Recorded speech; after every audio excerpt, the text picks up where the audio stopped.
All right, so now for the last bit of the lesson, and it's a little bit shorter. So we're going to step 5 here on processform.php. We're going to head back to step 13 of index.php. So let's circle back to index.php. And step 13 is going to be somewhere around about line 30 on your code. It might vary a little bit, but that's okay. So what we're going to do is we're going to show you some basic browser form validation. So this is whereby we are obviously when we have someone fill in some data, we're going to want to make sure that the required fields are there's something in there, and 2, that they're in the correct format for the type of data we're looking for. For example, a phone number needs to be in a certain pattern. So does an email address, and so on and so forth. So we're going to show you some very basic validation techniques just using the built-in browser functionality. You can also use JavaScript to do a bit more sophisticated kind of checks before the form data gets sent to the server. But both of these things are great, and they do make a form more usable and more friendly.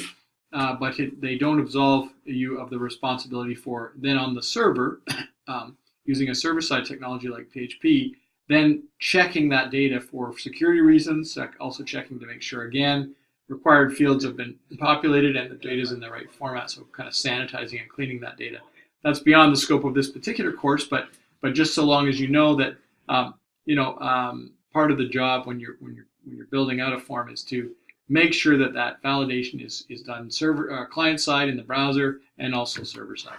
So for some simple client side, we can use HTML. So step 13, what we're going to do is we're going to let's just say, for at the very least, if they don't provide a last name, I require that they will provide a first name before they're allowed to send the data. So what I can do is inside the input that is in question. So this is the F name or first name input. I can add the attribute name required.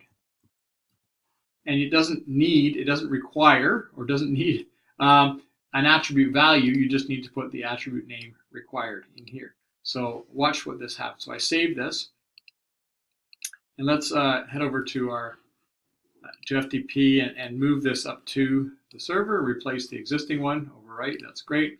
And let's reload that in the browser. So we'll go back here. So I don't want the dev tools up. We'll go back, and then I'll reload the page. Okay. So let's attempt to send the form without typing anything in the first name field. So hit save setting, and what you'll see is that the browser, depending on your browser, whether it's Chrome or Opera or Edge or Internet Explorer or what have you, the caution, the warning might look a little different, but in a sense you'll be directed to that offending field. The focus will be applied there, and then I can once I type that and hit save, off we go, right? Obviously the other information here did not kind of go through, but I got Scott, so that's great. The other interesting thing we can do, so we can require fields, and you can also with some CSS treat required fields a little bit differently with a pseudo class. We won't get into that just now, but you can visually treat required fields differently with asterisks or any kind of other things. But imagine also we want to then to put the phone number in a certain format. So I can also require that through something called the pattern. So if we go down to step 14. Oh, actually, no. Before we do that, we're gonna do something a little bit different. So step 14. Let's just say the last name. Let's say we're storing this in a database, and the maximum size I can hold in my database for the last name field is 50 characters. I've only allowed them to type 25 characters, but I can still specify a max length. So I can say max length, and I can say 50. So what this does, a little space there. What this does here is this actually physically limits the field, even though it only displays visibly 25. It allows them to type 50 and no more. So I'll show you that. So we'll go file, save, and actually, for simplicity's sake, let's set it to 5, just so you can really see what's going on. Set it to 5. We'll we'll save that, and then we'll go up, upload the new and improved index.php. Go to our browser, reload. So now I go into the last name column and MCC. That's it. That's all I can type in there. So I can actually physically limit, even though it's displaying 25 characters, I can physically limit that. And that's great. I mean, if one of the things you're going to have to do on the server is limit this last name or trim it to 50 characters or less, then what you simply do, when you're building out the form, is only permit, control the input where you can. So that's with the max length. The length, the size of the max length attributes. So they sort of work hand in hand, but this is the one that is really part of client-side validation. So step 14. Step 15, where did I put the, oh yeah, now we get into the things like phone numbers and pattern attributes. So let's just say that we want to make sure that they've put the phone number in the right pattern. So this is here. We can copy this pattern equal, and then this big kind of long list of characters. We can copy that to our clipboard, and I can paste that pattern attribute and value into the input for phone. Okay. And so what this does, and I'll just kind of hide this here so you can kind of get this on one line. What this does is this is something called a regular expression. So what it says is the first three characters can only be from, we can only provide any digits from 0 to the number 9. Then we can have either a space or a dash. And then the second set of 3 characters can be only the digits 0 to 9.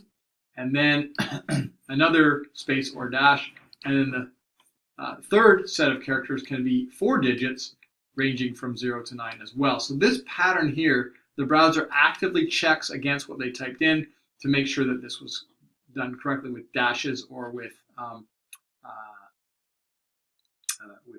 dashes or and digits. So I should probably in the label put in here 000 dash 000 dash 1 2 3 4. So I should probably put something like this to help the visitor know what they're going to be expected to produce. So add that pattern there, maybe some sort of hint in the label for them. We will file save, push this up to the browser. Okay, oops, I forgot the prompt. Yep, that's fine. And we'll head to the browser, reload the page. And it kind of broke my layout a little bit, but that's okay. So let's type. Let's go ahead and we'll save settings. Okay, oh, fill out the field. That's great, Scott. And then my last name,